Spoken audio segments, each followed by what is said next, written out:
Estamos en la sección llamada Los Profetas Menores.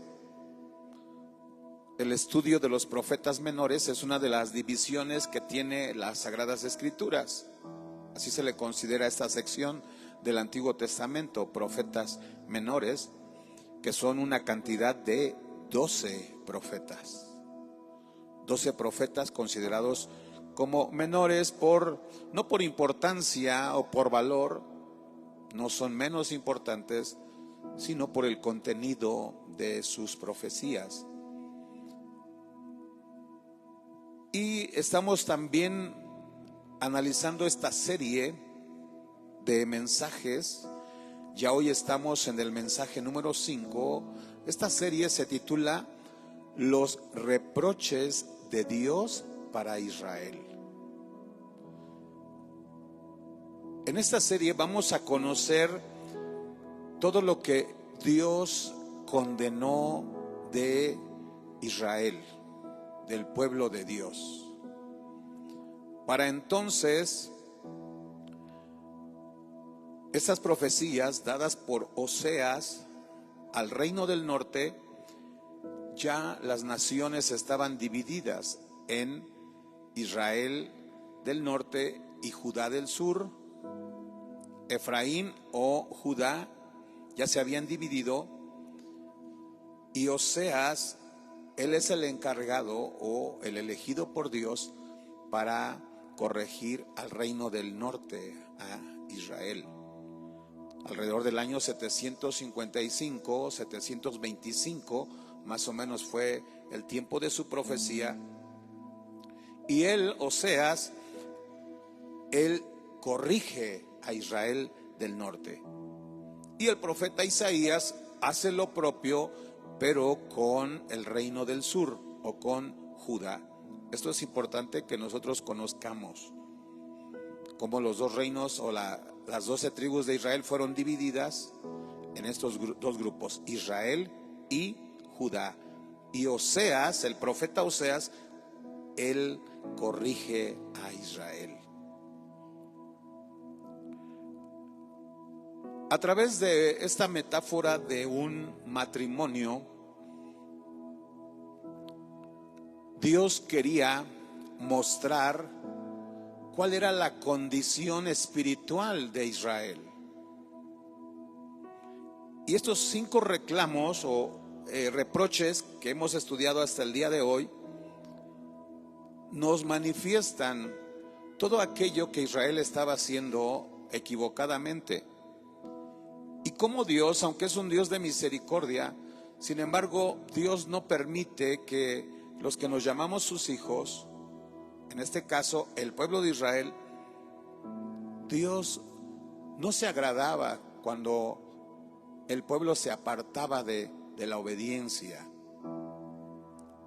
Y ese Dios es el mismo al que nosotros adoramos. Esto nos indica, hermanos, que Dios está al tanto de todo lo que sucede. Dios está al cuidado de lo que hacemos, sus hijos, su iglesia. Inmediatamente cuando el pueblo se equivocó, hizo lo malo delante de Dios, pues Dios les reprochaba inmediatamente, los corregía para que ellos se arrepintieran. Porque después de cada pecado iba a haber una consecuencia, y Dios no quería que esas consecuencias vinieran sobre la nación de Israel. El primer reclamo que estudiamos, lo que Dios le reprocha a Israel, fue por la fornicación espiritual. ¿Cuál era la fornicación espiritual? Que el pueblo de Israel buscaba de Dios, le oraba para que Dios le diera las provisiones, le diera protección, cuidado, pero al mismo tiempo, así como quería adorar a Dios, también se iba a adorar a otros dioses falsos. El pueblo de Israel estaba en fornicación.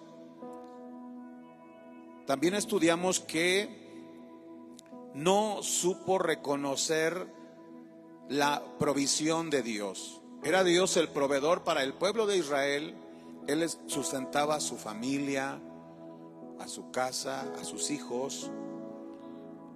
Y en lugar de darle gracias a Dios, ellos le ofrendaban a los Baales o a dioses paganos, cananeos. El tercer reproche fue porque no ofrecían sacrificio al Señor, le ofrecían incienso a los Baales, a los dioses paganos.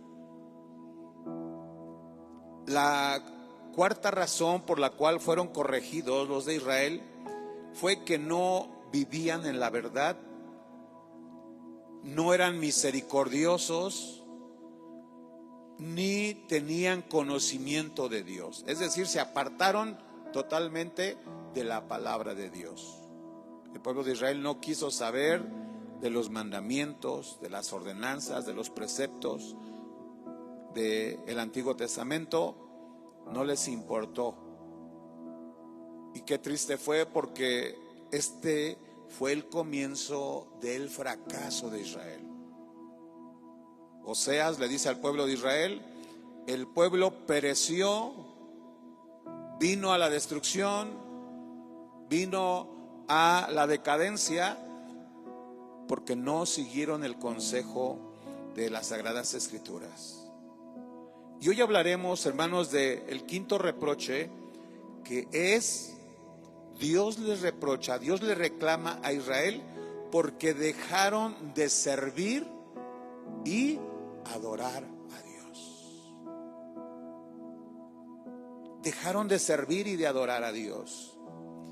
Este versículo número 8 de Oseas 4 es directamente Dios hablando por medio del profeta Oseas, y les hace un reclamo, y Dios acusa, hermanos, a los líderes religiosos. ¿Quiénes eran los líderes religiosos? Los sacerdotes, los sumos sacerdotes, los encargados de enseñar la ley, enseñarles la palabra de Dios. Era la responsabilidad de los sacerdotes guiar al pueblo en el Antiguo Testamento para que sirvieran a Dios. Porque la Biblia, hermanos, nos enseña que todos aquellos que hemos sido escogidos para salvación, para la vida eterna, Dios nos escogió con un propósito. ¿Y cuál es ese propósito principal? Para la grandeza de su nombre, para glorificar el nombre de Dios. Dios te ha escogido, hermano, Dios te ha escogido, iglesia, para servirle a Él, para darle la gloria a Él. Por eso Él nos rescató de la muerte, Él nos salvó de las tinieblas, Él nos libró de la potestad de las tinieblas, porque Él quiere que ahora, con esa libertad, como cantábamos hoy, podemos cantar con libertad para servirle a Dios. ¿Cuántos tienes ese deseo de servirle al Dios Todopoderoso? Bendito sea su santo nombre.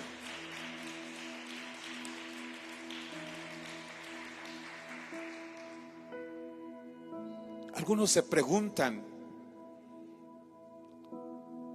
no tienen un sentido de vivir, no tienen una razón por la cual vivir.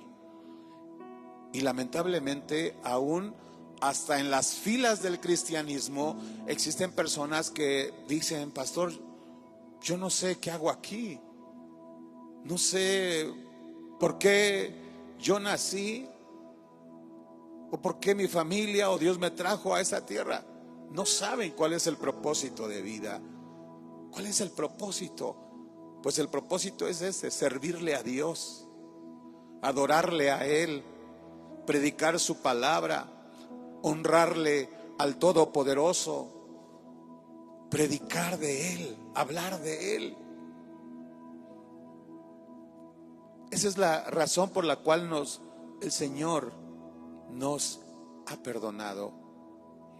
Pero también encontramos en el ejemplo del Señor Jesucristo. Quiero que veamos en Mateo capítulo 4, verso 8, 4. Vamos a leer desde el verso 1 para conocer el contexto de esta historia. Mateo capítulo 4, verso 1. Entonces Jesús fue llevado por el Espíritu al desierto para ser tentado por el diablo. Aquí el contexto, hermanos, nos encontramos en el ayuno del Señor Jesucristo. Al terminar este ayuno, Jesús pasó por una prueba. Tenemos que tomar en cuenta que aquí el escritor nos presenta a Jesús en su condición humana. Porque una vez ahí viendo una premisa de un testigo de Russell, él decía: Dios no puede ser tentado, según su filosofía. Dice: Dios no puede ser tentado. Cristo fue tentado, todos dicen sí, Jesús no es Dios. Esa es una premisa falsa. No, Jesús fue tentado en su semejanza de hombre. Él no fue tentado como Dios, como hombre. Jesús fue llevado por el Espíritu al desierto para ser tentado por el diablo. Él iba a pasar la prueba. Y después de haber ayunado 40 días y 40 noches, tuvo hambre en condición humana, semejante a nosotros.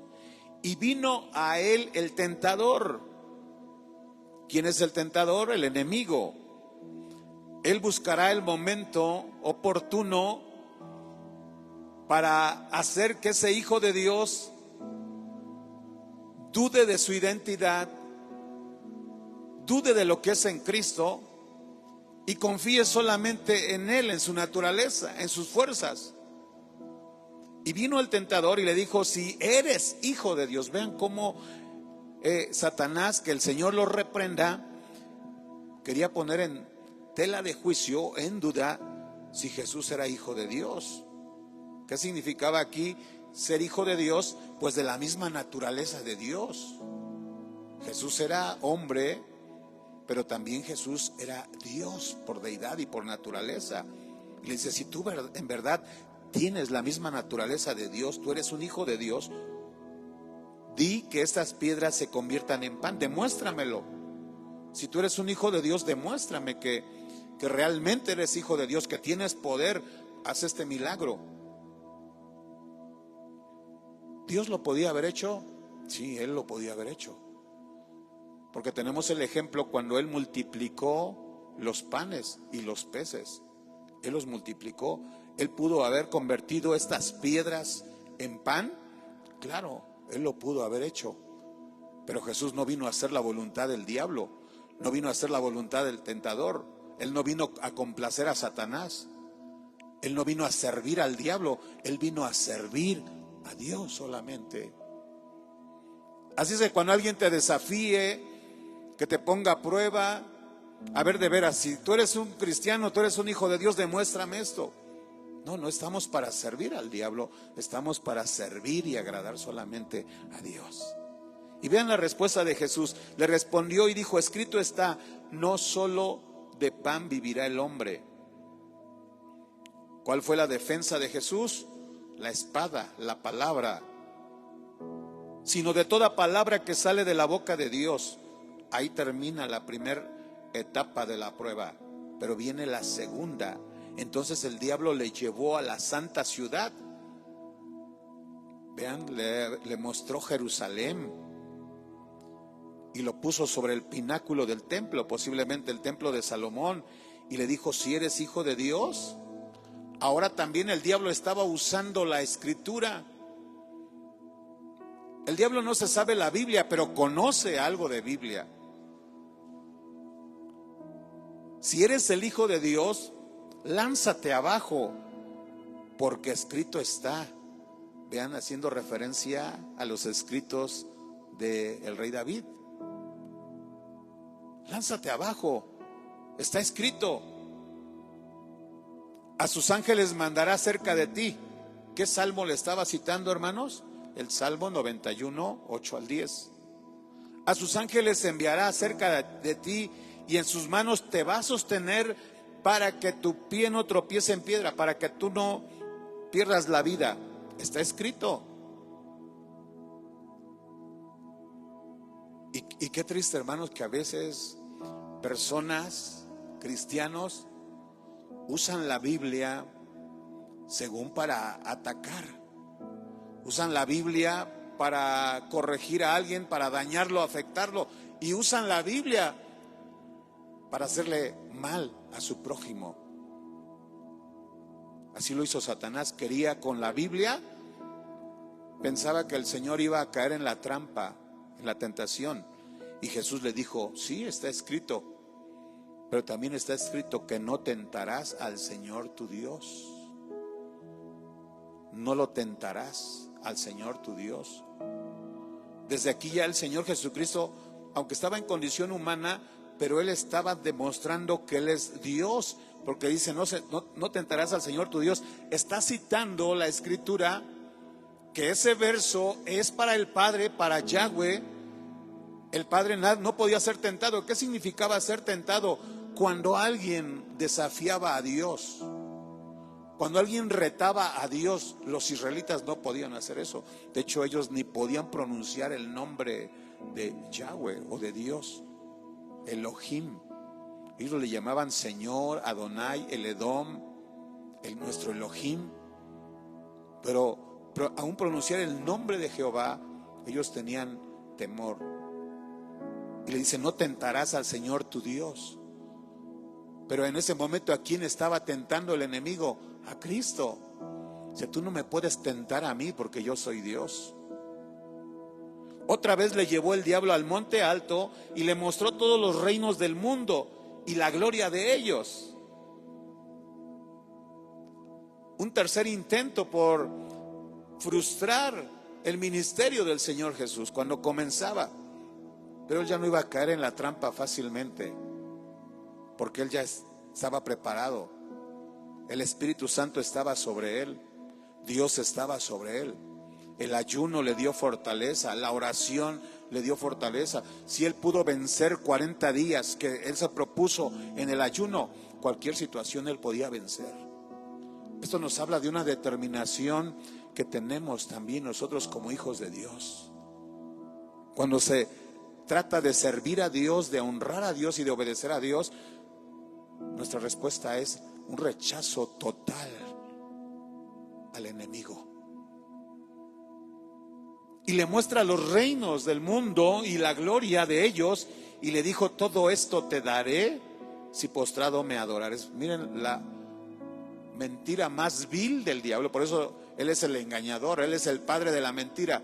Todo esto te daré si postrado me adorares. ¿Cómo puede dar algo que no es de él? Hoy mucha gente ha caído en la trampa del enemigo. Lo veneran a él, le hacen su imagen, les hacen sus altares, porque él les engañó que les va a dar. No, él no puede dar nada, porque él no es dueño de nada. El creador de todas las cosas es Dios.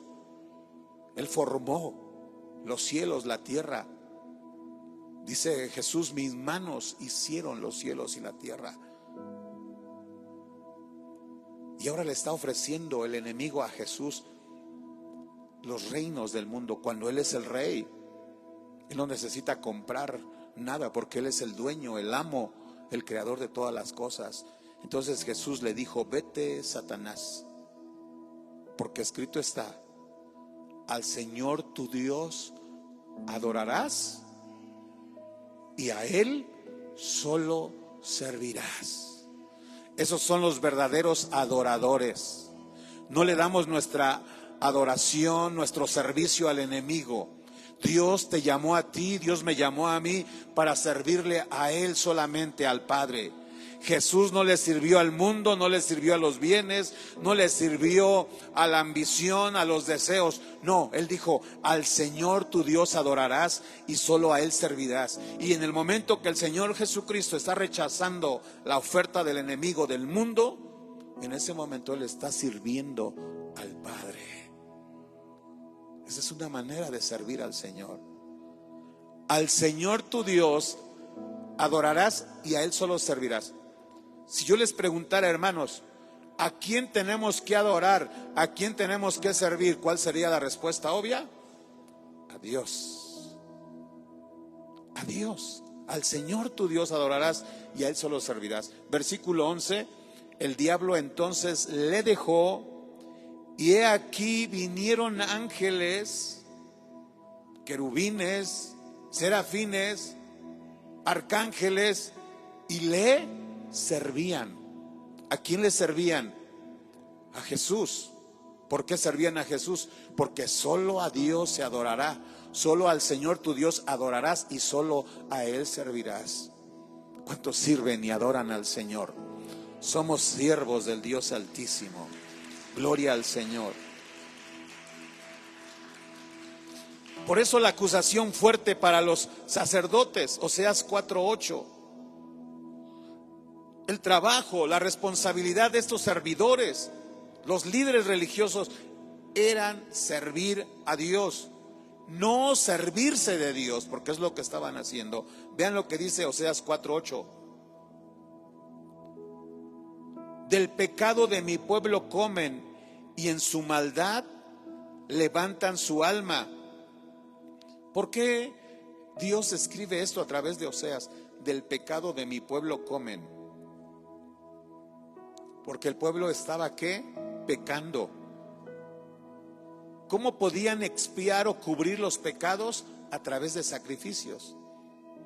Entonces el pueblo decía, no, ustedes sigan pecando. No, pueden pecar.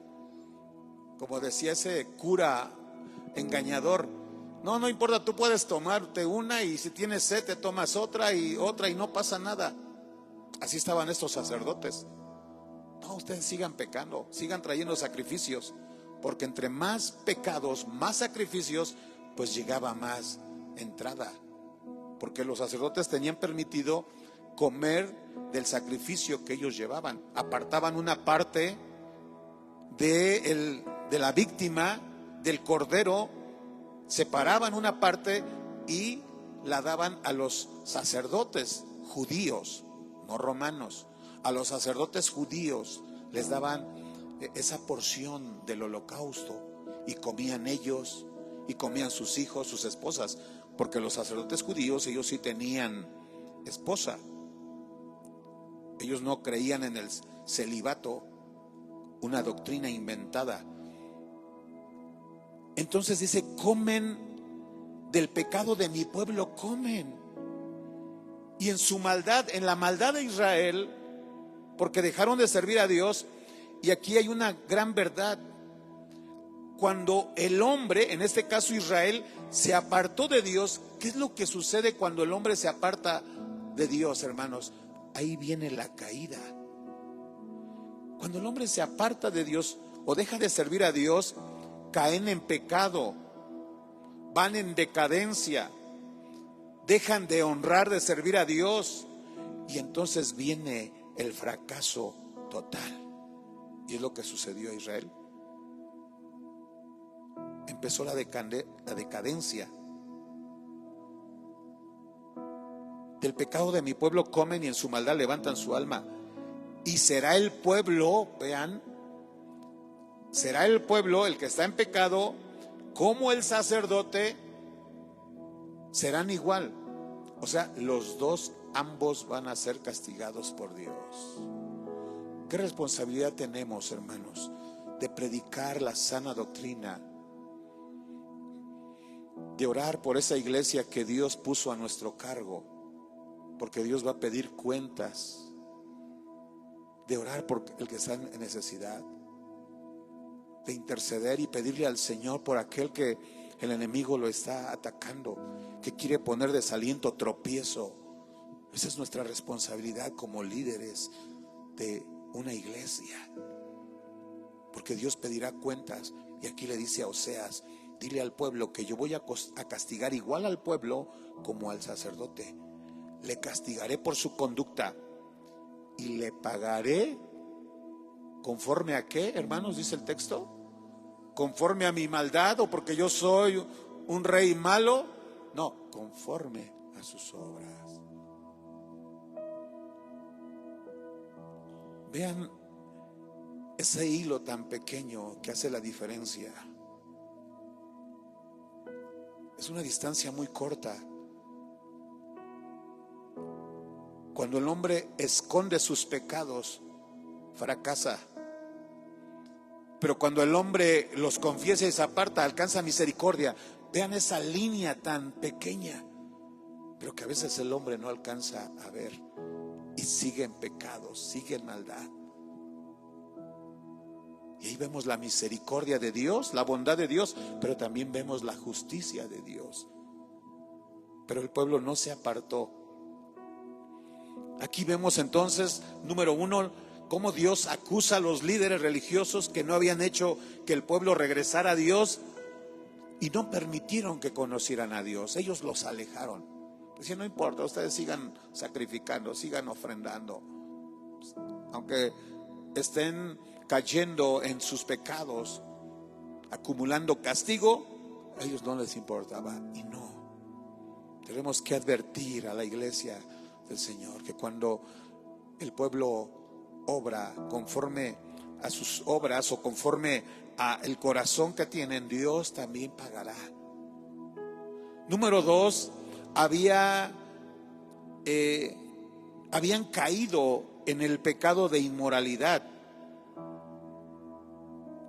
Lejos de edificar esa adoración, porque ese era el llamado, ellos lo conocían, este principio lo conocía el pueblo de Israel, también Judá, pero aquí es el mensaje para Israel. Al Señor tu Dios adorarás y solo a Él servirás. Ellos conocían ese principio, pero lejos de servir al Señor, ¿saben qué hacían, hermanos? Cayeron en el ritual de prostitución. Esta costumbre la practicaban los griegos. De hecho, había un templo llamado Afrodita, que en ese templo lo que se hacía no era alabanza a Dios, oración y prédica o estudio de las Sagradas Escrituras. No, ahí era práctica de sexualidad. Y pensaban que de esa manera ellos honraban a su Dios. Y esa mala costumbre la quisieron imitar los del pueblo de Israel. Reemplazaron la verdadera adoración a Dios por ese ritual de prostitución. Vean el versículo 10, comerán pero no se saciarán. Dios trae maldición inmediatamente a alguien que está ofendiendo a Dios, que ya no le sirve al Señor, que no le adora. Cae maldición sobre su vida. Fornicarán, mas no se multiplicarán. La infertilidad era una muestra de un juicio de Dios, porque dejaron de servir a Jehová. Vean cómo aquí está el reclamo. Verso 11, fornicación, vino y mosto quitan el juicio. Cayeron en las borracheras, en las embriagueces. El vino y el mosto habla del vino, del alcohol.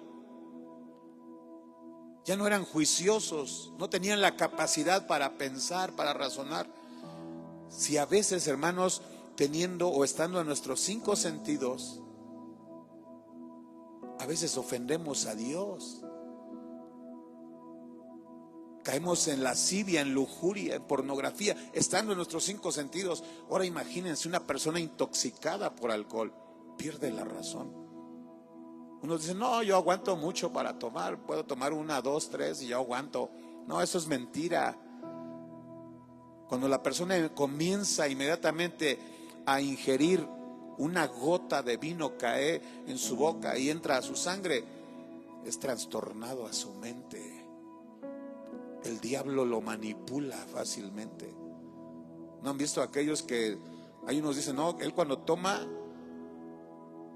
es bien alegre, en su juicio es bien penoso, ni habla ni dice nada, pero cuando toma, vean cómo comienzan a trastornarse sus sentidos, sus emociones, su voluntad. Y unos al contrario, hay algunos que son amables y cuando toman son agresivos, quieren golpear a todo el mundo y se le queda uno viendo y te está retando, te quiere o te reta a golpes, porque su mente es trastornada. El diablo inmediatamente comienza a operar, y eso es lo que sucedió con los israelitas. Si en su juicio no querían adorar a Dios, ahora imagínense, hermanos, embriagados, menos. Y en el momento que ellos no estaban buscando al Señor, estaban borrachos en el vino, el diablo tomó su mente y los arrastró, vean el versículo 12, a la idolatría. Se hicieron sus ídolos de madera. ¿Por qué aquí se menciona el ídolo de madera? Porque era un lugar donde había árboles, esa era la forma en que lo hacían. Pero no significa que Dios solamente condene el ídolo. ¿Qué es un ídolo o qué es una imagen? Imagen sabemos que es una representación de algún objeto, de alguna cosa o de alguna persona. Puede haber una imagen de una foto, una imagen de un objeto. Las imágenes en sí no son pecado. La Biblia no condena todo tipo de imágenes, porque no saldrá el teólogo romanista que te dice, no, pues los cristianos, los evangélicos, tienen fotografías, y porque ellos no son idólatras, porque la Biblia no condena imágenes o cualquier tipo de imágenes. La Biblia condena imágenes para culto, para veneración. Cuando alguien toma una imagen, una representación, una figura y comienza a darle culto, se convierte en un ídolo. ¿Qué es lo que hacía la diferencia, hermanos? Que los judíos cortaran un tronco y le hicieran la figura de cualquier persona. Eso no era pecado. ¿Cuál era el pecado? Cuando ya estaban rindiéndole culto, ahí se convierte en un ídolo. Es que nada más veneramos. No, es que lo que están haciendo no es veneración. Lo que están haciendo, ustedes dicen que es veneración, pero no, es adoración. Y la palabra del Señor es muy clara. Éxodo capítulo 20, verso 4 nos dice, verso 3, Éxodo 23, no tendrás dioses ajenos delante de mí, no te harás imagen. Vean a qué imágenes se refieren.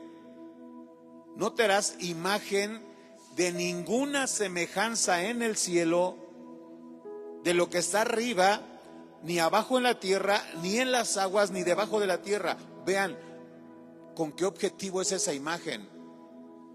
No te inclinarás a ellas. Ahí es rendir culto. Esa es la imagen que Dios condena cuando alguien se inclina a ellas. Ni las vas a honrar. Porque yo soy Jehová tu Dios fuerte, celoso, que visito la maldad de los padres sobre los hijos hasta la tercera y cuarta generación de los que me aborrecen. Aquel que está de un leño, de una madera, haciéndose una imagen y se postra delante de él, le ora, le empieza a pedir, y no conforme con eso empieza a besarla, empieza a prenderle velas, empieza a hacerle altares, se convierte en un ídolo. Eso es lo que aborrece Dios. Y también, así como Dios aborrece ese pecado, dice también Él aborrece a aquellos que practican hasta la tercera, cuarta generación. Pero Él hace misericordia, Él es bueno con aquellos que me aman y guardan, ¿qué? Mis mandamientos. Él ama ¿a quién?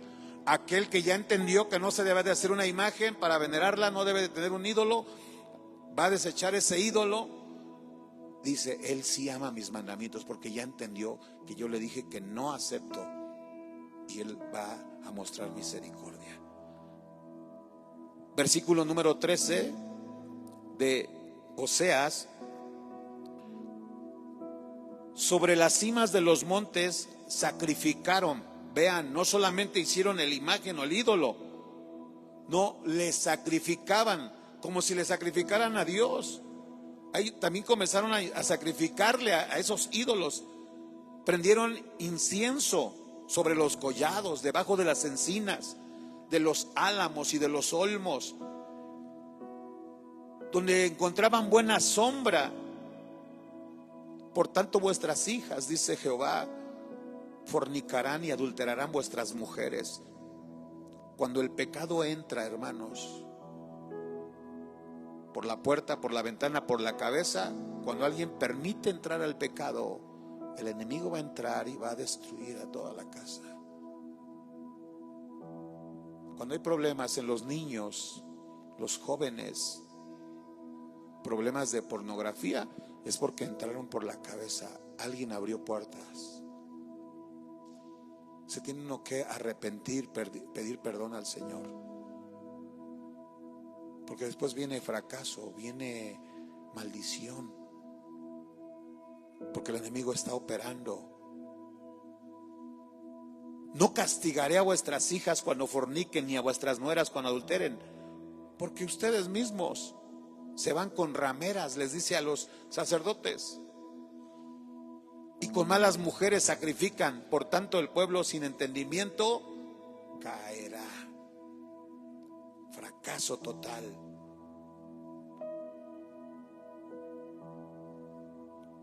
Vean cómo Dios, hermanos, no admitió ese culto falso. Dios lo reprobó, Dios lo reprocha y Dios lo condena. Hoy algunos dirán: yo no tengo mi ídolo, yo no tengo mi imagen. ¿Dios de qué me puede reprochar? Pues así como le reprochó al pueblo de Israel que no le servían, también hay muchas personas que hoy nominalmente se llaman hijos de Dios, solo de nombre, pero no están rindiendo el culto como debe de ser a Dios. No le están sirviendo a Dios como debe de ser. Le dan a Dios lo que les sobra del tiempo. Le dan a Dios lo que Él quiere. Le dan a Dios pues lo que les sobre. Están rindiendo culto extraño, porque sí le glorifican al Señor, pero aún no han renunciado al pecado. Le exaltan a Dios, le glorifican, pero aún la tentación, las ofertas del diablo pueden más. Y sí quieren servir a Dios, pero también están sirviendo afuera. Y dijo Jesús que no se puede servir a dos señores. Únicamente tenemos que darle la gloria al único Señor, a Jesucristo. Dice: si fornicaras tú, Israel, verso 15, a lo menos no peque Judá, y no entréis en Gilgal, ni subáis a Betabén, ni juréis, vive Jehová, porque como novilla indómita se apartó Israel. La pregunta es: a ese pueblo que está ofendiendo a Dios, que va en pos de otros dioses, que tiene ídolos, que ya no le sirve al Señor, también le sirve al mundo, ¿Dios los apacentará como corderos en lugares espaciosos? No. Por eso muchos no ven la bendición. Esa palabra de Gilgal, Gilgal fue el primer lugar, hermanos, después de que Israel se instaló en Canaán, en su campamento, en la tierra prometida. Fue el primer lugar donde establecieron un altar para Dios.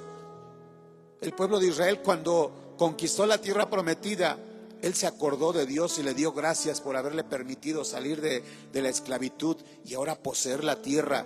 Gilgal simbolizaba para Israel donde Jehová quitó la vergüenza de la esclavitud y les da un nuevo comienzo. Pero ahora les dice Jehová a ese pueblo de Israel que estaba no sirviéndole a él: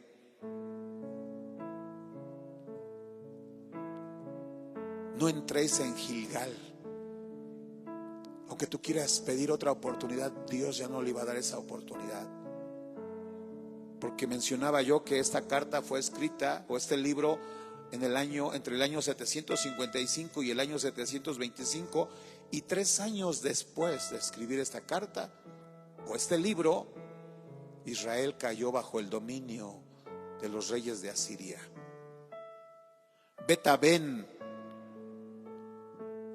este nombre viene de la casa de Betel.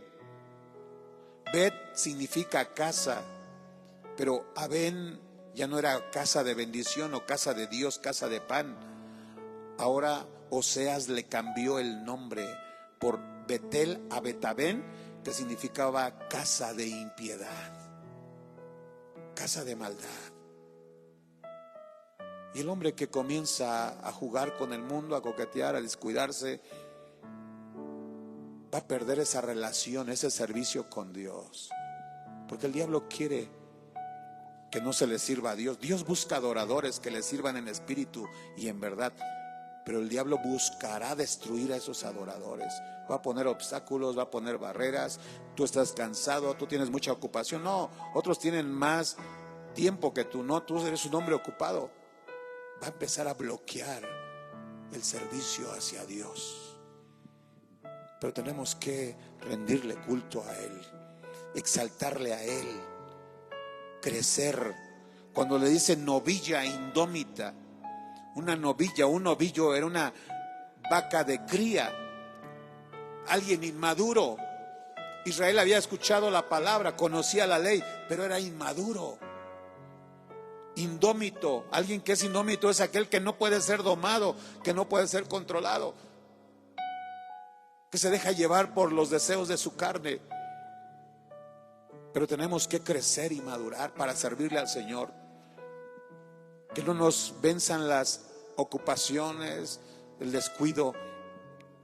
No, que seamos guiados. No seamos indomables, sino que seamos guiados por el Espíritu Santo de Dios. Porque es la palabra de Dios. Es Dios el que está buscando esos verdaderos adoradores. Dice, por último, Efraín es dado a ídolos. ¿Quién era Efraín? La casa de Israel o el reino del norte. Ellos son dados a los ídolos. Ahora le está hablando Oseas a la casa de Judá. Dice, déjalo. Su bebida se corrompió, fornicaron sin cesar sus príncipes, amaron lo que avergüenza. El viento los ató y sus alas de sus sacrificios serán avergonzadas.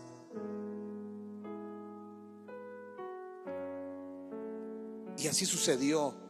El pueblo fue avergonzado porque se apartó del Señor. Pero ahora la Escritura nos dice, hermanos, que tenemos que únicamente honrar a Dios.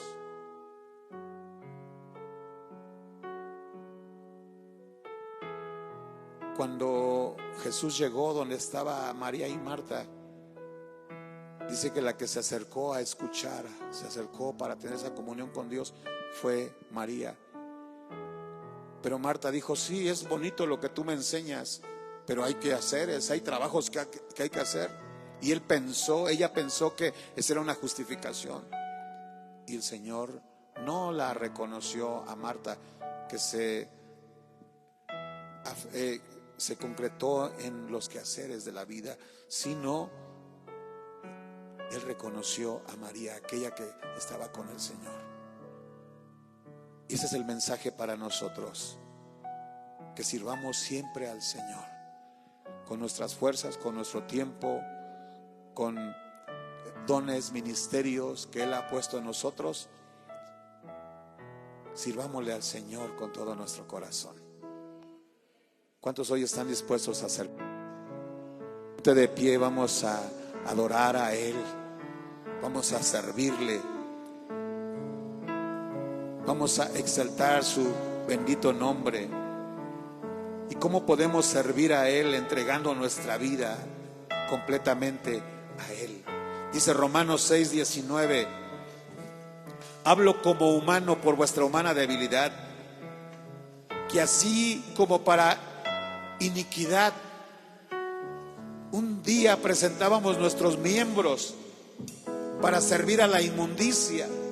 No nos importaba la hora, el frío, el calor. Cuando estábamos en Cristo, prestábamos nuestros miembros para servir a esa inmundicia, a la iniquidad. Pero ahora, como somos hijos de Dios, igual tenemos que presentar en santificación vuestros miembros para servir a Dios, para servir a la justicia y darle honra y gloria a Él. Alábale con todo tu corazón, porque Él vive. Él vive. Aquí está el Señor Jesucristo. Aquí estamos, Señor, postrados delante de ti. Y aquí permaneceré, postrado a tus pies. Y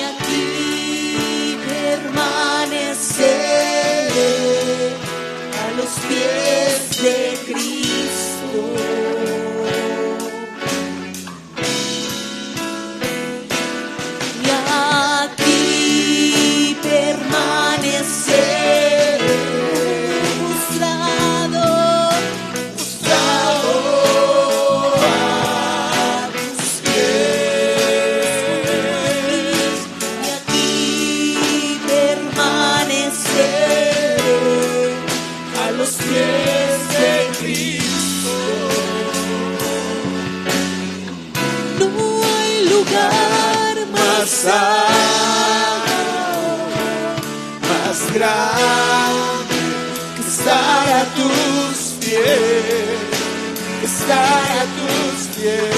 No hay lugar más alto, más grande, que estar a tus pies, que estar a tus pies. Y aquí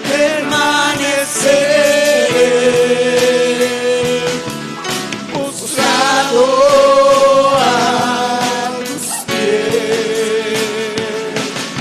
Y aquí Permaneceré a los pies de Cristo. el lugar más alto, Más grande que estar a tus pies, estar a tus pies, no hay lugar más alto, más grande que estar a tus pies, estar a tus pies. Aquí estamos, oh Rey, comprometidos contigo, Señor. Te agradecemos por ese privilegio que nos das de poder servirte. Dios es espíritu, y los que le adoran en espíritu, los que le sirven en espíritu, es necesario que adoren. Queremos ser ese pueblo, Señor, que te honra. Queremos ser esa iglesia, Señor, que en verdad te sirve. Si hemos cambiado, Señor, si hemos cambiado el objetivo de nuestra adoración, si nuestra motivación era equivocada, si estábamos sirviendo a otro Dios, a la ambición, a la competencia, a la fama, al dinero, al renombre, a la posición. Si estábamos sirviendo, Señor, por contienda, por vanagloria, por orgullo, por soberbia o por ambición egoísta, Señor. No queremos servir al mundo, queremos servirte a ti, Señor. Queremos servirte a ti, oh Dios, con la motivación correcta. Porque nuestro servicio, porque nuestra alabanza, Señor, para ti, cuando te entregamos nuestro tiempo, cuando te entregamos, Señor, nuestra vida, nuestras fuerzas para tu servicio, todo trabajo para el Señor va a ser galardonado. Tu iglesia, un día estaremos delante de Cristo, delante de un tribunal para recibir recompensa. Señor, ayúdanos a hacer lo que hacemos para agradarte a ti, con la mejor motivación, que podamos, Señor, hacerlo correctamente, con las mejores intenciones. Gracias, gracias por mis hermanos que están aquí, Dios. Gracias por ese tiempo, gracias por su servicio, gracias por sus habilidades, gracias por esos dones, ese ministerio que tú has depositado en su vida, Señor. Yo te pido, Dios bueno, que ellos puedan usar esos dones para tu honra, tu gloria, para tu servicio. Gracias por esta iglesia. Te pido por aquellos hermanos que no pudieron estar por enfermedad, por alguna necesidad, Señor, por el trabajo. Yo te pido que en la próxima ocasión ellos estén aquí. Gracias, Dios bendito. Vamos a salir, llévanos con bien. Que el amor de Dios, que la gracia de Jesucristo, la unción, el poder del Espíritu Santo sea con todos, desde ahora y para siempre. Amén y